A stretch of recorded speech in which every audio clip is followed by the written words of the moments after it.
ओम नमो भगवते वासुदेवाय। जय श्री कृष्ण, जय राधे राधे। जय श्री विष्णु भगवान और जय माँ लक्ष्मी। आप सभी भक्तों का दिन शुभ और मंगलमय हो और भगवान कृपा से परिपूर्ण हो। राधे कृष्ण की करुणा, विष्णु लक्ष्मी जी की कृपा सदा आप सभी भक्तों पर बनी रहे। तो आइए भक्ति भाव से आज की कथा का शुभ आरंभ करते हैं। उत्पत्ति एकादशी की व्रत कथा।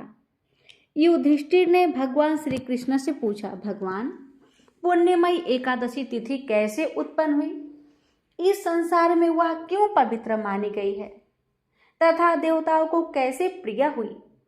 श्री भगवान बोले, कुंती नंदन, प्राचीन समय की बात है। सतयुग में मोर नामक दानव रहता था।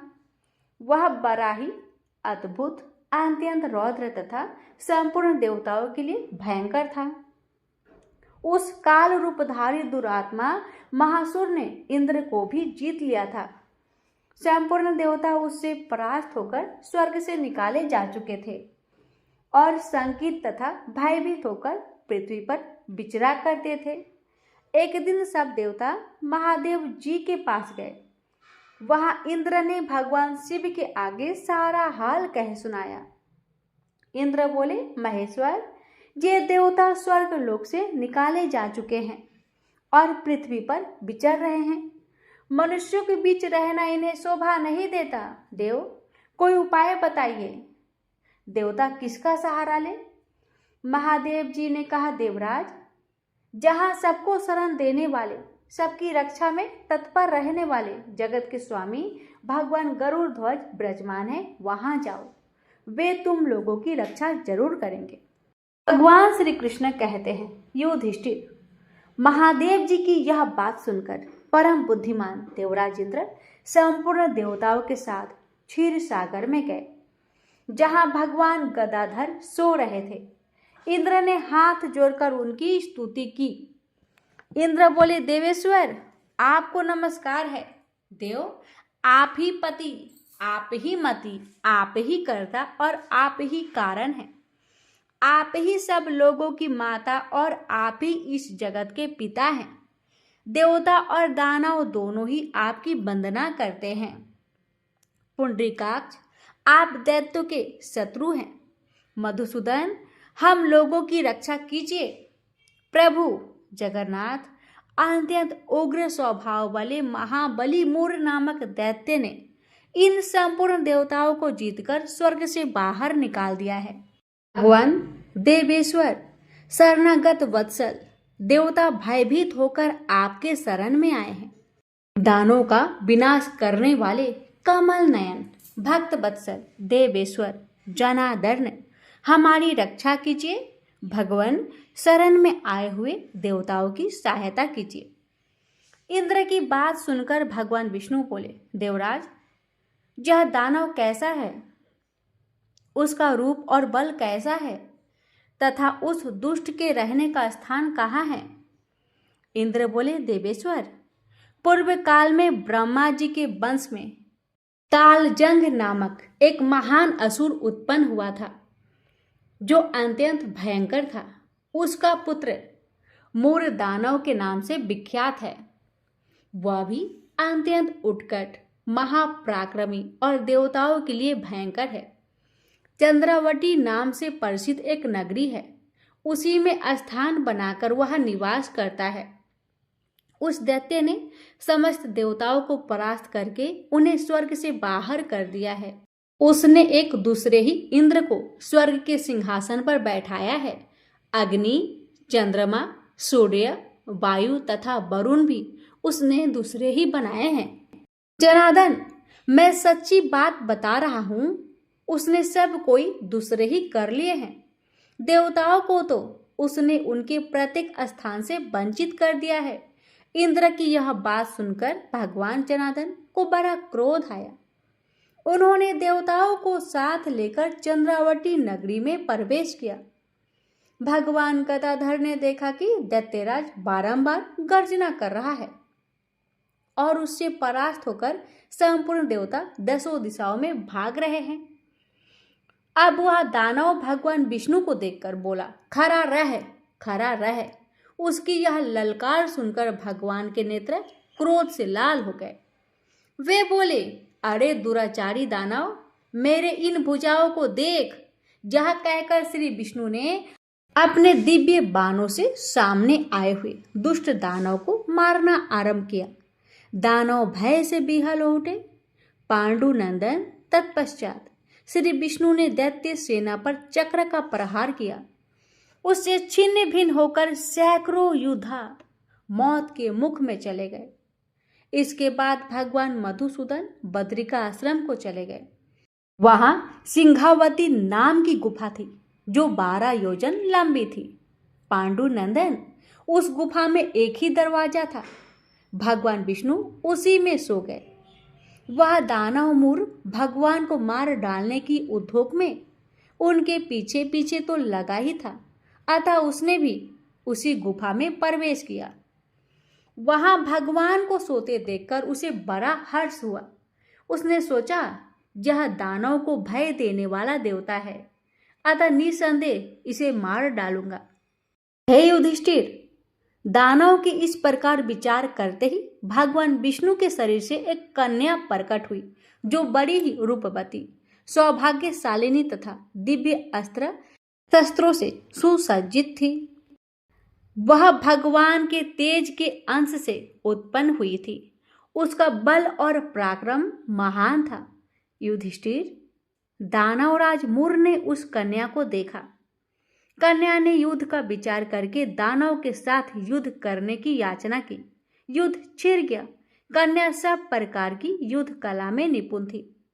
वह मूर नामक महान असुर उसके हुक्कार मात्रा से राख का ढेर हो गया। दानव के मारे जाने पर भगवान जाग उठे। उन्होंने दानव को धरती पर इस प्रकार निष्प्राण पड़ा देखकर कन्या से पूछा, मेरा यह शत्रु अत्यंत उग्र और भयंकर था, किसने इसका वध किया है? कन्या बोली, स्वामिन, आपके ही प्रसाद से मैंने इस महादैत्य का वध किया है।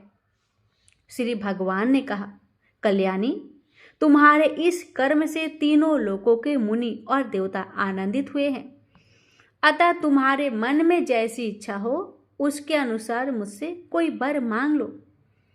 देव दुर्लभ होने पर भी वह वर मैं तुम्हें दूंगा, इसमें तनिक भी संदेह नहीं है। वह कन्या साक्षात एकादशी थी। उसने कहा, प्रभु, यदि आप प्रसन्न है तो मैं आपकी कृपा से सब तीर्थों में प्रधान, समस्त विघ्नों का नाश करने वाली तथा सब प्रकार की सिद्धि देने वाली हूँ।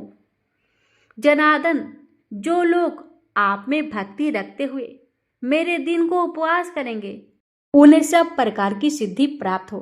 माधव, जो लोग उपवास, नक्त भोजन अथवा एक भुक्त करके मेरे व्रत का पालन करें उन्हें आप धन, धर्म और मोक्ष प्रदान कीजिए। श्री विष्णु बोले, कल्याणी, तुम जो कुछ कहती हो वह संपूर्ण होगा। भगवान श्री कृष्ण कहते हैं, युधिष्ठिर, ऐसा वर पाकर महाव्रता एकादशी बहुत प्रसन्न हुई। दोनों पक्षों की एकादशी समान रूप से कल्याण करने वाली है। इसमें शुक्ल और कृष्ण का भेद नहीं करना चाहिए। यदि उदय काल में थोड़ी सी एकादशी, मध्य में पूरी द्वादशी और अंत में किंचित त्रयोदशी हो तो वह त्रिस्पर्शा एकादशी कहलाती है। वह भगवान को बहुत ही प्रिय है। यदि एक त्रिस्पर्शा एकादशी को उपवास कर लिया जाए तो 1000 एकादशी व्रत का फल प्राप्त होता है तथा इसी प्रकार द्वादशी में पारण करने पर हजारों गुना फल प्राप्त माना गया है। अष्टमी, एकादशी, षष्ठी, तृतीया और चतुर्दशी ये आदि पूर्व तिथि से विद हो तो उनमें व्रत नहीं करना चाहिए। परिवर्तनी तिथि से युक्त होने पर ही इनमें उपवास का विधान है। पहले दिन में और रात में भी एकादशी हो तथा दूसरे दिन केवल प्रातः काल एकदंड एकादशी रहे तो पहली तिथि का परित्याग करके दूसरे दिन की द्वादशी युक्त एकादशी को ही उपवास करना चाहिए। यह विधि मैंने दोनों पक्षों की एकादशी के लिए बताई है। जो मनुष्य एकादशी को उपवास करता है वह बैकुंठ धाम में जाता है, जहाँ साक्षात भगवान गरुड़ ध्वज विराजमान रहते हैं। जो मानव हर समय एकादशी के महात्म्य का पाठ करता है या सुनता है, उसे 1000 गौदान की पुण्य का फल प्राप्त होता है। जो दिन या रात में भक्ति पूर्वक इस महात्म्य का श्रवण करते हैं, वे निसंदेह ब्रह्म हत्या आदि पापों से मुक्त हो जाते हैं। एकादशी के समान पाप नाशक व्रत दूसरा कोई नहीं है। तो प्रेम से बोलिए लक्ष्मीपति विष्णु भगवान की जय। तो भक्तों, आइए अब हम श्रवण करते हैं विष्णु भगवान की महापुण्यदायी कथा। इन कथाओं को एकादशी के दिन श्रद्धा और भक्ति के साथ सुनने से भगवान विष्णु की अनंत कृपा की प्राप्ति होती है। प्रेम से बोलिए लक्ष्मीपति विष्णु भगवान की जय। कथा। दक्षिण भारत में स्थित कांचीपुरी में चोल वंशीय राजाओं का राज्य था। तत्कालीन चोल राजा भगवान विष्णु का बड़ा भक्त था। वह अनंत शयन मंदिर में भगवान विष्णु की पूजा राजकीय अलंकरणों से किया करता था। मूर्ति की श्रृंगारिक पूजा कर उसके मन में यह अहंकार भी पैदा होता था कि ऐसे दिव्य अलंकरणों से भगवान की श्रृंगारिक पूजा अन्य कोई नहीं करता। एक दिन वह पूजा करके उठा ही था कि इतने में उसके नगर का एक दीनहीन ब्राह्मण विष्णुदास हाथ में तुलसी तथा जल भरा कलश लेकर आया। पहले तो उसने भगवान को दंडवत प्रणाम किया, फिर कलश का जल भगवान के चरणों में उड़ेल कर तुलसी दल चढ़ा दिया। साथ में वह ओम नमो भगवते वासुदेवाय का मंत्र जपता जाता था। राजा खरा यह सब देख रहा था। ब्राह्मण के जल डालने से राजा द्वारा अर्पित पूजा सामग्री तथा श्रृंगार बह गया और भगवान के चरणों में रह गया केवल तुलसी दल। राजा को बड़ा क्रोध आया। कहने लगा, अरे दरिद्र ब्राह्मण, मैंने भगवान का कैसा श्रृंगार किया था। भगवान की यह मूर्ति कैसी राजकीय शोभा पा रही थी। तूने जल चढ़ाकर सब धो दिया और रख दिया तुलसी की ये जंगली पत्ते। ब्राह्मण राजा की क्रोध भरी बात सुनकर विनती करते हुए बोला, राजन, मैं दरिद्र ब्राह्मण हूँ। आप जैसे श्रृंगारिक पूजा का साधन मेरे पास कहाँ है। मैं तो जो कुछ पाता हूँ उसी को भक्ति भाव से भगवान के चरणों में चढ़ाकर प्रभु कृपा से सुखी हो जाता हूँ। अलंकरण, दिव्य पुष्प, फल आदि से गर्वित होकर पूजा करे या भक्ति भावना से प्रभु के आगे केवल विनीत होकर हाथ जोड़ दे, इससे भगवान को क्या लेना। भगवान को तो भक्ति और भावना चाहिए। महाराज, मुझे क्षमा करे। राजा ने कहा, तुझे अपनी भक्ति पर गर्व है। तूने कोई देव मंदिर बनवाया है, कभी यज्ञ दान तप किया है, भगवान को संतुष्ट करने वाला कोई भी काम तूने कभी किया है। ब्राह्मण ने कहा, हे राजन, मैं तो अपनी दीनहीन पूजा से इतना संतुष्ट हो जाता हूँ कि लगता है जैसे भगवान संतुष्ट हो गए। यह देव मंदिर आपका बनाया हुआ है। मेरी पूजा से आपकी श्रृंगारिक पूजा खराब होती है, तो मैं कल से अपने घर पर ही भगवान का मिट्टी का कोई विग्रह रखकर पूजा कर लिया करूंगा। यह कहकर ब्राह्मण चलने लगा तो राजा ने कहा, अच्छा तो भक्त ब्राह्मण, मेरी भी बात सुन ले। भगवान विष्णु किस पर प्रसन्न होकर पहले किसको दर्शन देते हैं, इसे सब लोग देखेंगे।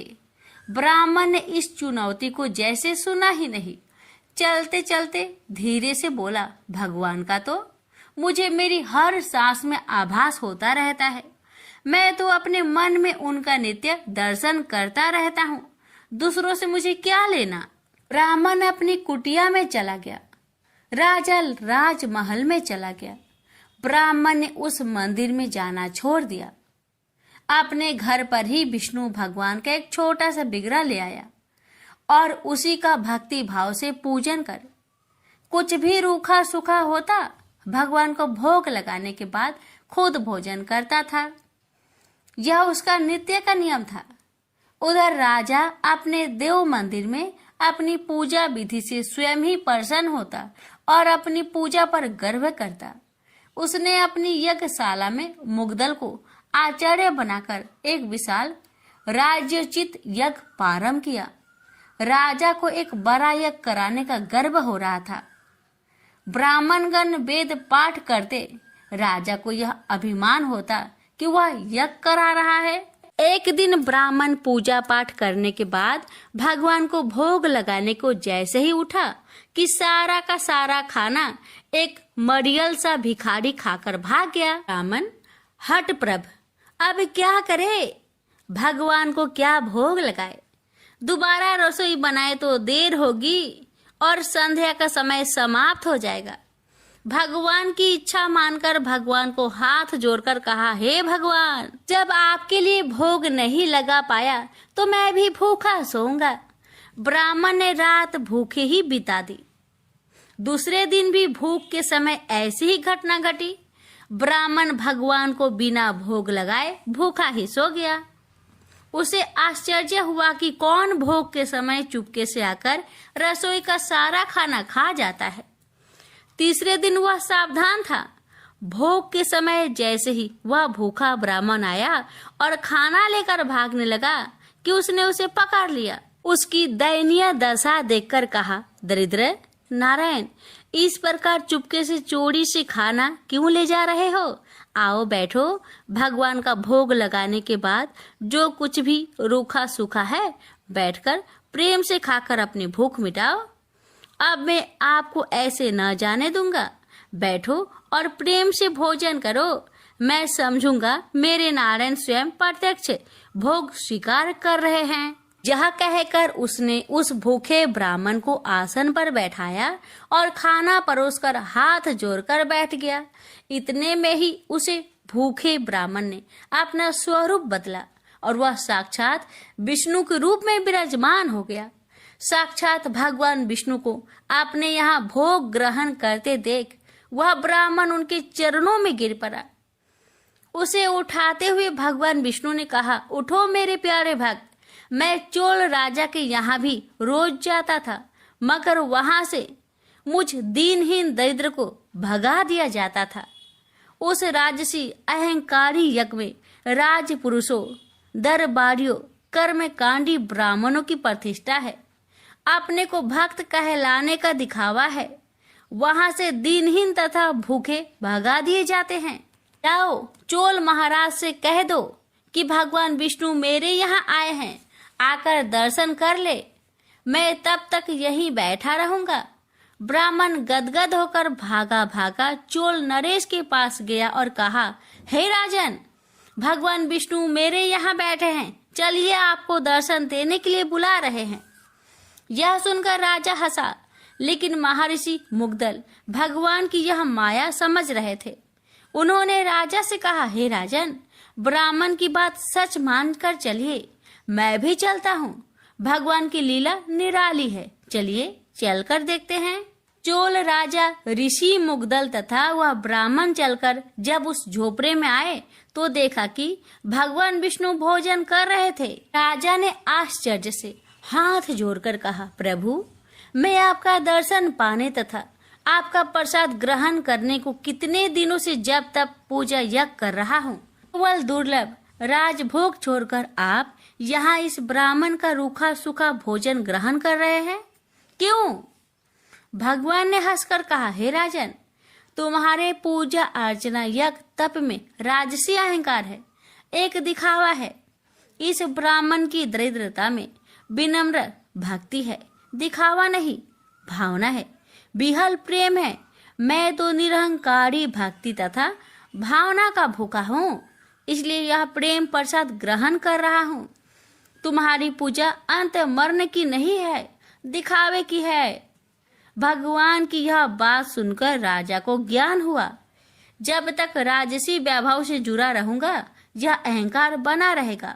इसलिए राजा ने अपने पुत्र को राज्य सौंपकर वन प्रस्थी जीवन बिताने तथा आडंबरहीन भक्ति करने किसी आश्रम में चले गए। प्रेम से बोलिए विष्णु भगवान की जय। एक बार भृगु ऋषि ने जानना चाहा कि ब्रह्मा, विष्णु और महेश में कौन सबसे श्रेष्ठ है। वह बारी बारी से सबके पास गए। ब्रह्मा और महेश ने भृगु को पहचाना तक नहीं, न ही आदर दिया। इसके बाद भृगु विष्णु के यहाँ गए। विष्णु उस समय विश्राम कर रहे थे।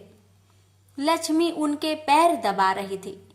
भृगु ने पहुंचते ही कुछ न कहा न सुना और विष्णु की छाती पर पैर से प्रहार कर दिया।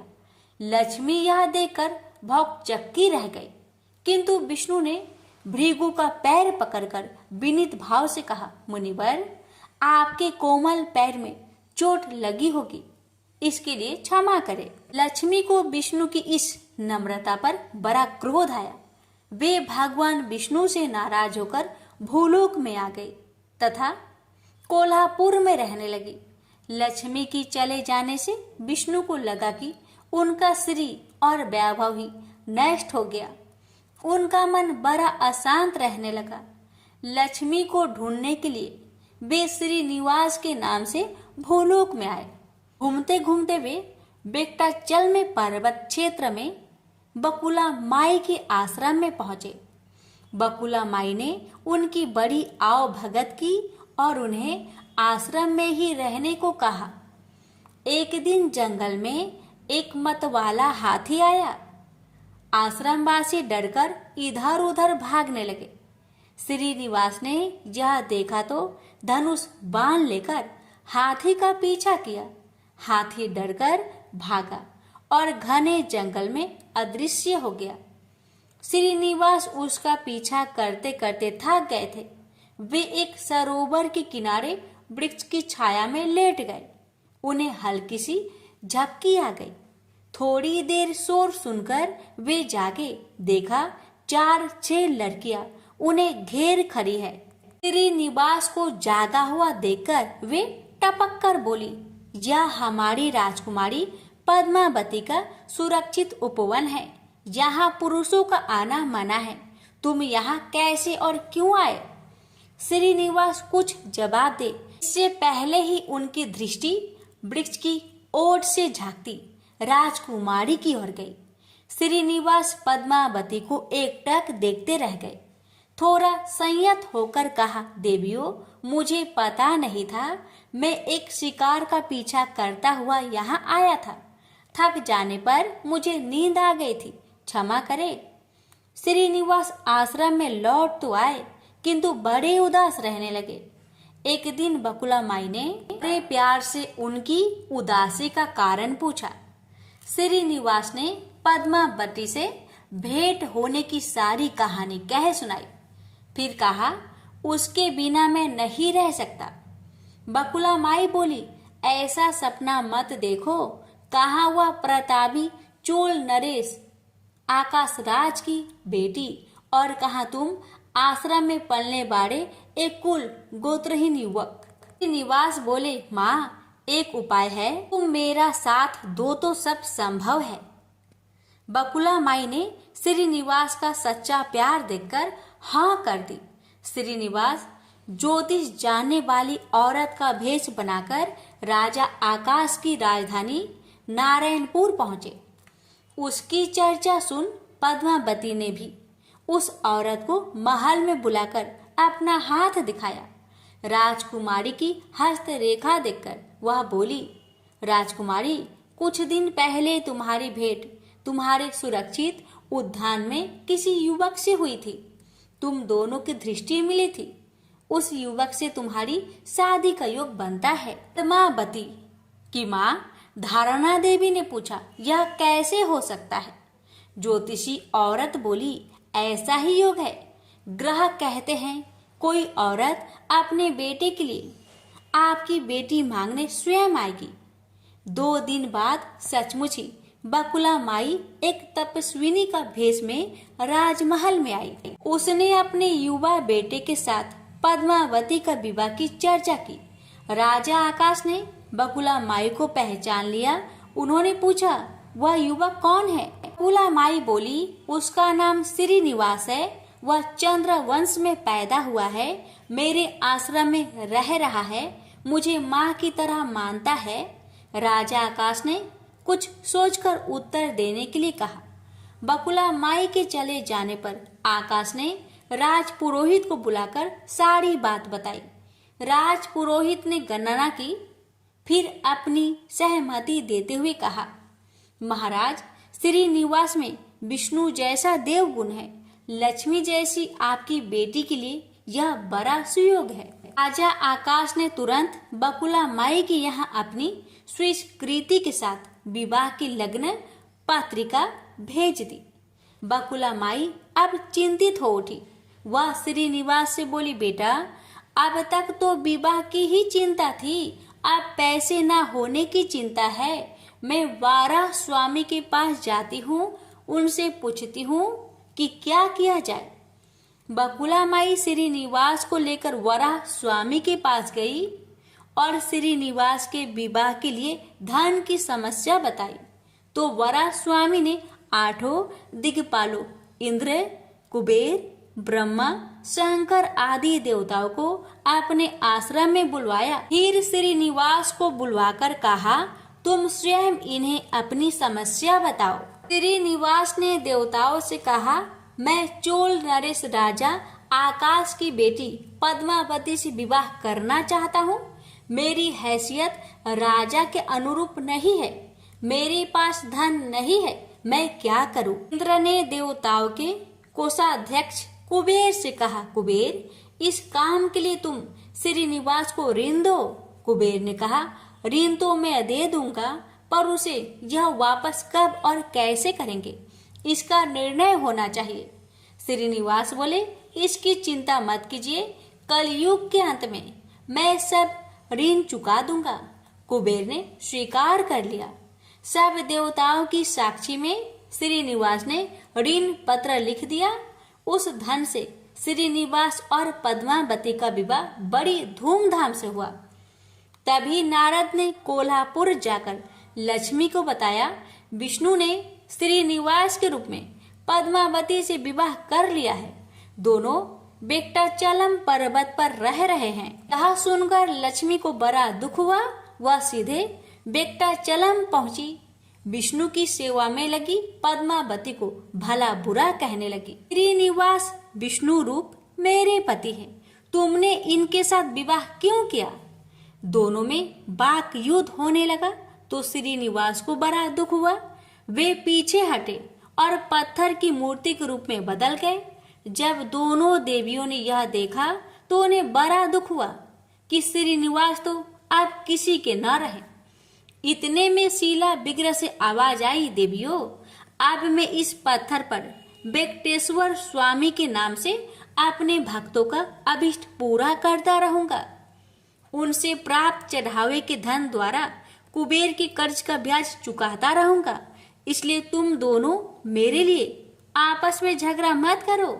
शीला विग्रह से यह वाणी सुनते ही लक्ष्मी और पद्मावती दोनों ने सिर झुका लिया। लक्ष्मी कोल्हापुर आकर महालक्ष्मी के रूप में प्रतिष्ठित हो गई और पद्मावती तिरुनाचूर में शीला विग्रह के रूप में स्थित हो गई।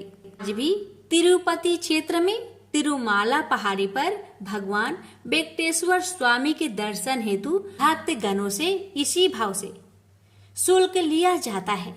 उनकी पूजा पुष्प मिष्ठान आदि से ना होकर धन द्रव्य से होती है। इसी धन से भगवान श्रीनिवास वेंकटेश्वर स्वामी कुबेर का कर्ज चुका रहे हैं। प्रेम से बोलिए जय श्री हरि। हे लक्ष्मी नारायण, आपकी कथा कहने वाले, सुनने वाले, हुक्कार भरने वाले सभी भक्तों पर आपने कृपा सदा सर्वदा बनाए रखेगा। तो प्रेम से बोलिए लक्ष्मी नारायण भगवान की जय। एक बार गणेश जी ने पृथ्वी के मनुष्य की परीक्षा लेने का विचार किया। वे अपना रूप बदलकर पृथ्वी पर भ्रमण करने लगे। उन्होंने एक बालक का रूप बना लिया। एक हाथ में एक चम्मच में दूध ले लिया और दूसरे हाथ में एक चुटकी चावल ले लिए और गली गली घूमने लगे। साथ ही साथ आवाज लगाते चल रहे थे, कोई मेरे लिए खीर बना दे, कोई मेरे लिए खीर बना दे। कोई भी उन पर ध्यान नहीं दे रहा था, बल्कि लोग उन पर हंस रहे थे। वे लगातार एक गांव के बाद दूसरे गांव इसी तरह चक्कर लगाते हुए पुकारते रहे, पर कोई खीर बनाने के लिए तैयार नहीं था। सुबह से शाम हो गई, गणेश जी लगातार घूमते रहे। एक बुढ़िया थी, शाम के वक्त अपनी झोपड़ी के बाहर बैठी हुई थी। तभी गणेश जी वहां से पुकारते हुए निकले कि कोई मेरी खीर बना दे, कोई मेरी खीर बना दे। बुढ़िया बहुत कोमल हृदय वाली स्त्री थी। उसने कहा, बेटा मैं तेरी खीर बना देती हूँ। गणेश जी ने कहा, माई अपने घर में से दूध और चावल लेने के लिए बर्तन ले आओ। बुढ़िया एक कटोरी लेकर जब झोपड़ी के बाहर आई तो गणेश जी ने कहा, अपने घर का सबसे बड़ा बर्तन लेकर आओ। बुढ़िया को थोड़ी झुलझुलाहट हुई, पर उसने कहा, चलो बच्चे का मन रख लेती हूँ, और अंदर जाकर वह अपने घर का सबसे बड़ा पतीला लेकर बाहर आई। गणेश जी ने चम्मच से पतीले में दूध उड़ेलना शुरू किया। तब बुढ़िया के आश्चर्य की सीमा ना रही। जब उसने देखा दूध से पूरा पतीला भर गया है, एक के बाद एक वह बर्तन झोपड़ी से बाहर लाती गई और उसमें गणेश जी दूध भरते चले गए। इस तरह से घर के सारे बर्तन दूध से लबालब भर गए। गणेश भगवान ने बुढ़िया से कहा, मैं स्नान करके आता हूँ, तब तक तुम खीर बना लो, मैं वापस आकर खाऊंगा। बुढ़िया ने पूछा, मैं इतनी सारी खीर का क्या करूंगी? इस पर गणपति जी बोले, सारे गांव को दावत दे दो। बुढ़िया ने बड़े प्यार से मन लगाकर खीर बनाई। खीर की भीनी भीनी मीठी मीठी खुशबू चारों दिशाओं में फैल गई। खीर बनाने के बाद वह हर घर में जाकर खीर खाने का न्योता देने लगी। लोग उस पर हंस रहे थे। बुढ़िया के घर में खाने को दाना नहीं और यह सारे गांव को खीर खाने की दावत दे रही है। लोगों को कौतूहल हुआ और खीर की खुशबू से लोग खींचे चले आए। लो, सारा गांव बुढ़िया घर में इकट्ठा हो गया। जब बुढ़िया की बहू को दावत की बात मालूम हुई, तब वह सबसे पहले वहां पहुंच गई। उसने खीर से भरे पतीलों को जब देखा तो उसके मुंह में पानी आ गया। उसे बड़ी जोर से भूख लगी हुई थी। उसने एक कटोरी खीर निकाली और दरवाजे के पीछे बैठकर खाने को तैयार करने लगी। इसी बीच एक छींटा गिर गया और गणपति जी का भोग लग गया और वो प्रसन्न हो गए। अब पूरे गांव को खाने की दावत देकर बुढ़िया वापस अपने घर आई। उसने देखा बालक वापस आ गया था। बुढ़िया ने कहा, बेटा खीर तैयार है, भोग लगा लो। गणपति जी बोले, माँ भोग तो लग चुका है, मेरा पेट पूरी तरह से भर गया है, मैं तृप्त हूँ, अब तू खा, अपने परिवार और गांव वालों को खिला। बुढ़िया ने कहा, यह तो बहुत ज्यादा है, सबका पेट भर जाएगा, इसके बाद भी यह बच जाएगी। उस बची खीर का मैं क्या करूंगी? इस पर गणेश जी बोले, उस बची खीर को रात में अपने घर के चारों कोनों में रख देना। और बुढ़िया ने ऐसा ही किया। जब सारा गांव जी भरकर खा चुका, तभी ढेर सारी खीर बच गई। उसने उसके पत्र को अपने घर के चारों तरफ रख दिया। वहां उठकर उसने क्या देखा? पतीले में खीर के स्थान पर हीरे, जवाहरात और मोती भर गए हैं। बहुत खुश हुई। उसकी सारी दरिद्रता दूर हो गई। वह आराम से रहने लगी। उसने गणपति जी का एक भव्य मंदिर बनवाया और साथ में एक बड़ा सा तालाब भी खुदवाया। इस तरह उसका नाम दूर दूर तक प्रसिद्ध हो गया। उस जगह वार्षिक मेले लगने लगे। लोग गणेश जी की कृपा प्राप्त करने के लिए उस स्थान पर पूजा करने और मान्यताएं मानने के लिए आने लगे। गणेश जी सबकी मनोकामनाएं को पूरी करने लगे। प्रेम से बोलिए गणेश भगवान की जय। सुनिए एकादशी माता की आरती। ओम जय एकादशी माता, मैया जय एकादशी माता। विष्णु पूजा व्रत को धारण कर शक्ति मुक्ति पाता। ओम जय एकादशी माता, जय जय एकादशी माता। तेरे नाम गिनाओ देवी, भक्ति प्रदान करने, गण गौरव की देनी माता, शास्त्रों में वर्णी। तेरे नाम गिनाओ देवी, भक्ति प्रदान करने, गण गौरव की देनी माता, शास्त्रों में वर्णी। ओम जय एकादशी माता, जय जय एकादशी माता। मार्गशीर्ष के कृष्ण पक्ष की उत्पन्न विश्वतारिणी जन्मी, शुक्ल पक्ष में हुई मोक्षदा मुक्तिदाता बनाई। ओम जय एकादशी माता, जय जय एकादशी माता। पौष के कृष्ण पक्ष की सफला नामक है, शुक्ल पक्ष में होई पुत्रदा आनंद अधिक रहे। ओम जय एकादशी माता, जय जय एकादशी माता। नाम सटटिला माघ मास में कृष्ण पक्ष आवे, शुक्ल पक्ष में जया कहावे विजय सदा पावे। ओम जय एकादशी माता, जय जय एकादशी माता। विजया फाल्गुन कृष्ण पक्ष में शुक्ल आमल की, पाप मोचनी कृष्ण पक्ष में चैत्र महाबली की। ओम जय एकादशी माता, जय जय एकादशी माता। चैत्र शुक्ल में नाम कामदा धन देने वाली, नाम बरोथनी कृष्ण पक्ष में वैशाख महावाली। ओम जय एकादशी माता, जय जय एकादशी माता। शुक्ल पक्ष में होय मोहिनी अपरा ज्येष्ठ कृष्ण पक्षी, नाम निर्जला सब सुख करनी शुक्ल पक्ष रखी। ओम जय एकादशी माता, जय जय एकादशी माता। योगिनी नाम आषाढ़ में जानो कृष्ण पक्ष करनी, देवसैनी नाम कहाओ शुक्ल पक्ष धरनी। ओम जय एकादशी माता, जय जय एकादशी माता। कामिका श्रावण मास में आवे कृष्ण पक्ष कहिए, श्रावण शुक्ला होए पवित्र आनंद से रहिए। ओम जय एकादशी माता, जय जय एकादशी माता। अजा भाद्रपद कृष्ण पक्ष की परिवर्तनी शुक्ला, इंद्र आश्विन कृष्ण पक्ष में व्रत से भवसागर निकला। ओम जय एकादशी माता, जय जय एकादशी माता। पापंकुशा है शुक्ल पक्ष में आप हरणहारी, रमा मास कार्तिक में आवे सुखदायक भारी। ओम जय एकादशी माता, जय जय एकादशी माता।